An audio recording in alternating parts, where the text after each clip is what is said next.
Hello everyone, ahok আজি আকৌ অকনমান ড্ৰয়িং কৰো আমি এনেও খুব ড্ৰয়িং কৰি ভাল পাওঁ নহয় জানো ড্ৰয়িং কৰি কৰি অৰ্ডাৰছ খিনি শেষ কৰিলো এতিয়া আমি সেকশন 2 ত ধৰিছো আজি আমি পুৰা আকিম আৰু সিপিসি আকি শেষ কৰিমগে পঢ়িব লিখিব নালাগে অকল আকি থাকক খালি আজি কল কমলা নহয় আজি অকমান ইন্টাৰেষ্টিং বস্তুৱে আকিম বাৰু হেতু হৈছে পিৰামিড পিৰামিড গম পাই ন পিৰামিড এনেকুৱা থাকে আৰু আমি পিৰামিড ব্ৰক এনেকে ভাগ কৰিম আমি তাক নাম দিম মজা লাগিব আজি ক্লাছটো ahok আজি স্টাৰ্ট কৰো So, মোৰ যিখিনি OGP আৰু PCC students গ্ৰুপৰ students আছে হেখিনিক ফাৰ্ষ্টতে ওয়েলকাম কৰিছো আৰু আমি প্ৰথমতে টিপস বিলাক জানি লওঁ সেকশন 2 আজি পঢ়িম ঠিক আছে সেকশন 2 পঢ়িম গুটে সেকশন 2 টোৰ কাৰণে আমি প্ৰথম টিপস বোৰ জানি লওঁ সো টিপ নম্বৰ 1 আমি কি কৰিম পিৰামিড আকিম কিহৰ আকিম J D আৰু P letter J letter D letter P ask D হয়নে এটো লেটাৰ J আৰু লেটাৰ P আমি পিৰামিড আকি দিম ঠিক আছে মজা লাগিব আজি পঢ়ি দেন সাইলেন্ট হৈ যাম আমি চুপু থাকিম পিৰামিড সিৰামিড আকিলো আকি মেলি এতিয়া আমি এখন মনে মনে থাকিব লাগিব সো মনে মনে কিহত থাকি মাৰি আমি E K N আৰু Q E K N আৰু Q এগিটাত আমি একদম চুপ হৈ যাম কাৰণ ইয়াৰ কাৰণে আমাৰ প্ৰভিজন নাই সিপিসিত নাই ঠিক আছে ইয়াৰ কাৰণে আমাৰ শব্দ নাই তাৰ মানে সেকশন 2 হে কাৰণে আমি মনে মনে হৈ আছো দেন টিপ নম্বৰ 3 আমি শেয়াৰ কৰিম হেতু হৈছে সেকশন 2 সো আজি আমি কি পঢ়িম আমি পঢ়িম সেকশন 2 হয়নে নহয় আমি পঢ়ি আছো সেকশন 2 এই 2 শব্দটো মনত ৰাখক 2 যেতিয়া হয় তেতিয়া হলে আমি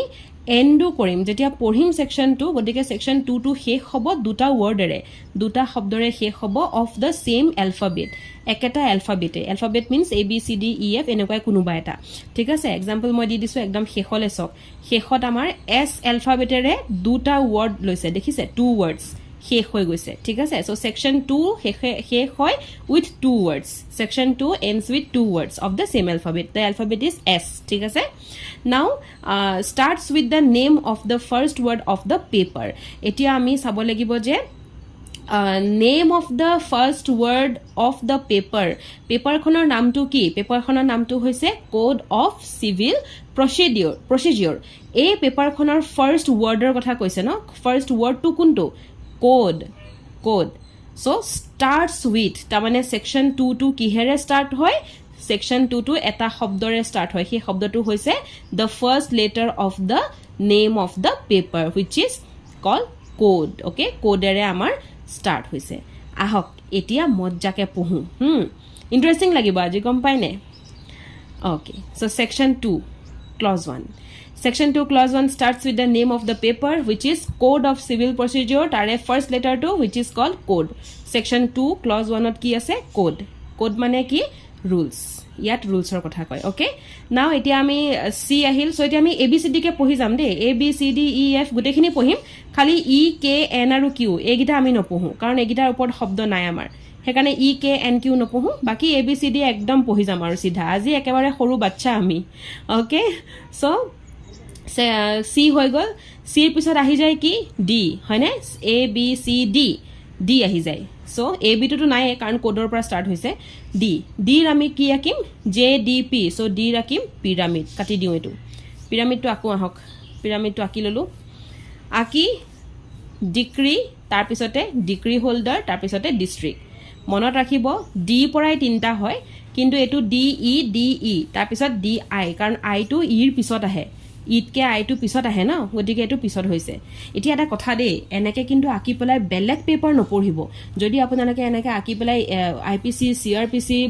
BNSS আপুনি যদি সবে পঢ়িবলে লয় তেতিয়া হলে CPC পাহৰি যাব আৰু বাকিখিনিত কোৱেশ্চন নাহে হেতু এটা কথা বাকিখিনিত হিমান কোৱেশ্চন নাহে এটা দুটা খুদিব মই আপোনালোকক পঢ়াই দিম হয়নে মই পঢ়াই দিম কিন্তু CPCত আপোনালোকে হে বস্তুটো ধৰিবই নোৱাৰিব কাৰণ ইমান ৰুলস ইমান সেকশন ইমান অৰ্ডাৰ আছে যে সব পাহৰিব সেই কাৰণে CPCত আমি এনেকে পঢ়িম বাকিবোৰ নহয় ওকে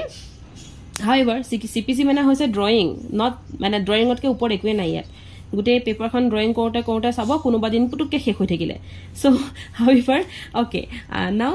ডিক্ৰী হোল্ডাৰ ডিস্ট্ৰিক্ট এতিয়া এটো 2 1 আছিল সো 2 3 4 ঠিক আছে সেকশন 2 + 2 2 + 3 2 + 4 শেষ হল নে 2 4 লৈকে শেষ হল now A B C D E so E টো আমাৰ কি হয় সাইলেন্ট লেটাৰ এটো আমি নপঢ়ো E এতিয়া F আহিব হয়নে so F G H I আমি একেলগে পঢ়িম F G H I নাও F ৰ আমাৰ দুটা শব্দ আছে এটা হৈছে F C আৰু এটা হৈছে F J নাও এফ চিটো কিয় আগত আহিছে কাৰণ এ বি চি তাৰপিছত আমি জে পাওঁ জেটো আমি দেৰিকৈ পাওঁ ন চ' জেটো আমাৰ দেৰিকৈ আহিছে ঠিক আছে এফ চি মানে ফৰেন কোড এফ জে মানে ফৰেন জাজমেণ্ট ইয়াত 2 4 লৈকে আছিলে চ' 2 5 আৰু 2 6 আপোনালোকে মোৰ দৰে এনেকৈ আঁকি আঁকি পঢ়িব চাব আপোনালোকৰো মনত থাকিব নাও ই এফ অকণমান চাউণ্ড আহিছে চৰি ফৰ ডেট ই এফ নাও জি হয়নে চ' জিৰ পৰা আমি ডাইৰেক্ট গুচি যাম অসমলৈ আৰু অসমৰ গুচি যাম ক'লৈ আমাৰ কেপিটেল চিটিখনলৈ গুচি যাম ঠিক আছে গুৱাহাটী অ'কে অসমৰ গুচি গ'লোঁ আমি গুৱাহাটীৰ জি এইচ ৱাই নকৰি আমি জি এইচ আই কৰি দিওঁ অ'কে জি এইচ আই কৰি দিলোঁ নাও জি এইচ আই আমাৰ একেলগে থাকিব এইটো আমি বেলেগ বেলেগ নকৰোঁ যিহেতু আমি গুৱাহাটীৰ কথা কৈ আছোঁ গতিকে আমি একেলগে আঁকিম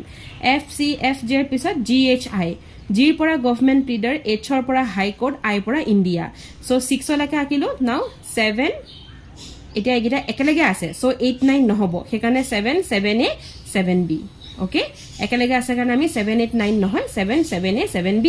শেষ হ'লনে এইখিলৈকে হ'লনে জি এইচ আই নাও আইৰ পিছত আমি পাম কি জে চ' জে আমি কি কৰিব লাগিব পিৰামিড আঁকিব লাগিব এতিয়া আমি পিৰামিডলৈ যাওঁ জি এইচ আই জে জেৰ পিৰামিড জে মানে ডাইৰেক্ট এটাই শব্দ জাজ চ' একেবাৰে সৰু শব্দটো ওপৰত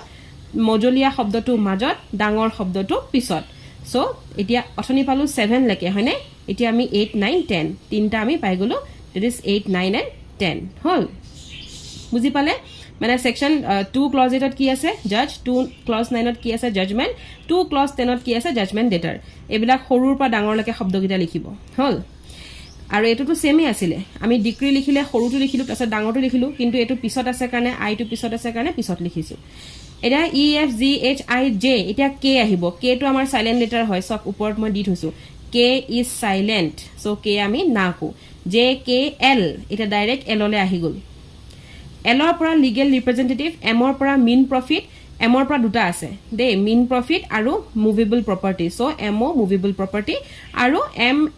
এনটো চাইলেণ্ট লেটাৰ আছিলে ওপৰত দিছিলোৱে অ' পৰা অৰ্ডাৰ অ'কে অ' পৰা অৰ্ডাৰ চ' অ'কে নাও ইয়াত 10 আহিলে 11 12 13 14 অ'জিপি বা পিচিচিৰ ষ্টুডেণ্টছে এইখিনি চাই পেলাই বুজি থওক আপোনালোকে লিখি থাকিব নালাগে প্ৰেক্টিচ কৰিব বাট আপোনালোকক মই নোটছটো এনেও দিমেই দেন আহি গ'ল আপোনাৰ অ' এম এন অ' পি হয়নে এনটোতো নায়েই এনটো আমাৰ চাইলেণ্ট হয় চাওক এনটো চাইলেণ্ট চ' পিৰ পিছত কিউটো ইভেন চাইলেণ্টবোৰ শেষ কৰিলোঁ দেই এতিয়া আহি গ'ল বাৰে বাৰে দিগদাৰ okay M N O' P এতিয়া পি পৰা আহি গ'ল চ' পি পৰা আমি কি পালোঁ পিৰ পৰা আমি আকৌ হেৰি আঁকিব লাগিব আমি আঁকি পেলাই সৰুৰ পৰা ডাঙৰ শব্দবোৰ আমি চব লিখিলোঁ প্লিডাৰ প্ৰেছক্ৰাইবাৰ পাব্লিক অফিচাৰ সৰু শব্দটো ওপৰত তাৰপিছতে মাজৰটো তাৰপিছতে ডাঙৰটো 15 16 17 ইয়াত 14 লৈকে হৈ গ'ল ন গতিকে 15 16 17 হ'লনে ক্লজ 2 17 লৈকে পালোঁ কিউটো চাইলেণ্ট আছিলে আৰ এছত শেষ বুলি কৈছিলোঁ ন মই এছত শেষ হ'ব সেকশ্যন 2 এটা ৱৰ্ডত শেষ হৈ যায় এছত শেষ হয় ঠিক আছে চ' আৰ পৰা ৰুলছ 18 2 ক্লজ 18 2 ক্লজ 18 আৰু এছৰ পৰা দুটা ৱৰ্ড বুলি কৈছিলোঁ ন যিহেতু আমি সেকশ্যন 2 পঢ়ি আছোঁ সেকশ্যন 2 পঢ়ি আছোঁ গতিকে সেকশ্যনৰ 2 চৰি আমি কি পঢ়ি আছোঁ সেকশ্যন 2 পঢ়ি আছোঁ হয়নে গতিকে এই সেকশ্যনটো শেষ হ'ব এছত আৰু দুটা শব্দৰে শেষ হ'ব যিহেতু সেকশ্যন 2 এছ পৰা সেকশ্যন এছ পৰা 2 আৰু এপিনে মই কি ক'লোঁ শেষ হ'ব এছত আৰু শব্দ দুটা লাগিব গতিকে এছত শেষ হৈছে নাম্বাৰ 1 শ্বেয়াৰ ইনকৰ্পৰেশ্যন নাম্বাৰ 2 চাইন 22 ক্লজ 19 আৰু 2 ক্লজ 20 ডেটছ ইট এইটো পঢ়ি অফক'ৰ্ছ আপোনালোকে এতিয়া নুবুজাকৈ কেতিয়াও নাই আপোনালোকে বহুত ভালকৈ বুজি পাইছে অ'কে চ' পিচিচি এণ্ড অ'জিপি মই নোট দিছোঁ একদম ভালদৰে চাওক নিজে আঁকি আঁকি লিখি চাওক আৰু এইবিলাক বস্তু আপোনালোকে বেলেগ লৰ লগত নিমিলাব নহ'লে কিন্তু চিপিচি সমস্ত পাহৰি যাব কাৰণ গোটেই চিপিচিখনে আমি আঁকিম প্ৰথম দিনাখনৰ পৰা আঁকি আছোঁ এতিয়ালৈকে আপোনালোকক মই 3টা ভিডিঅ' শ্বেয়াৰ কৰিলোঁ এইটো 4 নম্বৰ ভিডিঅ' হয় কাইলৈ আকৌ আহিব গতিকে গোটেই বস্তুটোৱে আঁকি আঁকি শেষ হৈ যাব গমেই নাপাব সেইকাৰণে কৈছোঁ যে আৰু বেলেগত আপোনালোকে আঁকা বাকা নকৰিব এইখিনি আজি আৰামছে আঁকক কাইলৈ আমি আপেল কল আঙুৰ সেইবোৰ আঁকি পেলাই লগ পাম ঠিক আছে থেংক ইউ ফৰ ৱাচিং বাই